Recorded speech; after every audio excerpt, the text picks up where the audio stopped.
Thank you for joining us. And Rich, thank you for your time today. Uh, First question I'd like to ask you is the energy industry right now faces an array of challenges. We're dealing with the need for massive transmission investment. We're integrating renewable energy into the grid. We're building new clean coal and nuclear facilities. We're spending trillions of dollars over the next few decades, well, next couple of decades. At the same time, there's new technologies and businesses emerging and getting established. I'm just wondering, in your opinion, what are the major challenges, threats, and opportunities facing the power industry from these game-changing developments? Well, thanks, Chris. I think the challenge we're going to have is the integration of all of these things coming together and how it is that we can bring these things online and truly understand the value of them as we look for the same business cases, the same benefits potentially being achieved in a multitude of different ways. And so as we reduce consumer consumption, as we allow consumers to more logically, intelligently take advantage of their consumption at the same time that we're bringing more energy online, at the same time that we're making more flexible delivery, all of those things are, while they're all pointed at the same objective, they're all going to have to be integrated, and we're really going to have to make sure that that comes together effectively to get the end result. Mm-hmm. And what can Congress, the Obama administration, and federal regulators do to help the industry tackle these challenges? Well, I think there's a recognition, again, a national energy policy is absolutely critical, that we continue to move forward on that. The competition that we have in that area with both healthcare and the overall economy, as well as our defense position, is difficult to keep that focus. But it's absolutely critical that these are seen as infrastructure investments that have to do with our global competitive advantage, that have our ability to move forward with globalization. The things that were important to us 3 or 4 years ago have not gone away.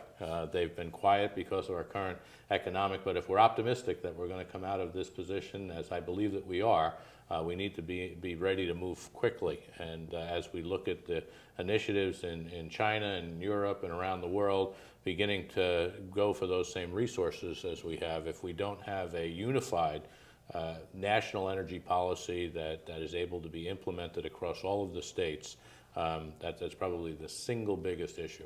I would say that the second piece of that is that we need to provide a better linkage and understanding as to what it is that we're truly paying for a barrel of petroleum. And as we look at the defense costs and the options that we have there and the environmental impacts, I think there's some real education that needs to go on there. When we look at the cost of renewables, and everybody talks about the business case of renewables and the flexibility of the grid, taken just on a barrel of petroleum as it stands, yes, but when you put all of the rest of the inherent costs in there, it becomes a totally different picture. In your opinion, how has the economic downturn affected the power industry and its ability to keep the lights on in an affordable manner that's socially acceptable? It's a good thing it happened.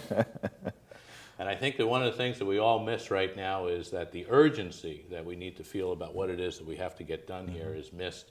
I think that we have forgotten too soon that had the economic turndown not occurred, we were looking at rolling brownouts, rolling blackouts in the Northeast and in California. They were reality in California. Prices in the Northeast spiked to 70 cents a kilowatt hour.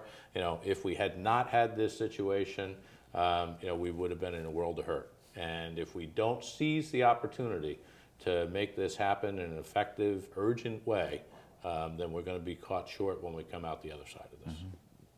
As part of its economic stimulus efforts, the federal government's been spending billions of dollars on smart grid endeavors and research and development and energy efficiency efforts. In your opinion, have those investments been making a difference?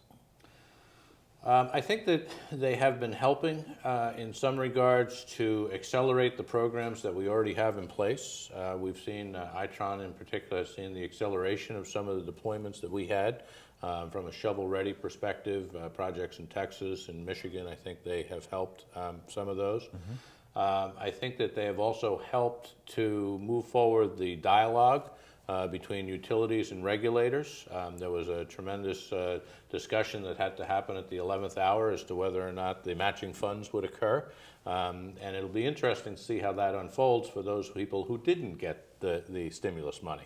While those decisions were thought to be good decisions when they were underwritten and subsidized by the stimulus package, that was a good thing. Now that you remove that, are they still good decisions? Are they still good business and economic decisions for those utilities that didn't get the funding?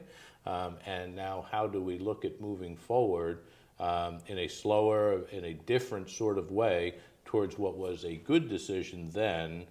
Is it not a good decision, when it's not subsidized by the federal government? Mm-hmm. Well, great. Well, Rich, thank you so much for your time today. We really appreciate it. Excellent. Thank you for having me. Take care now.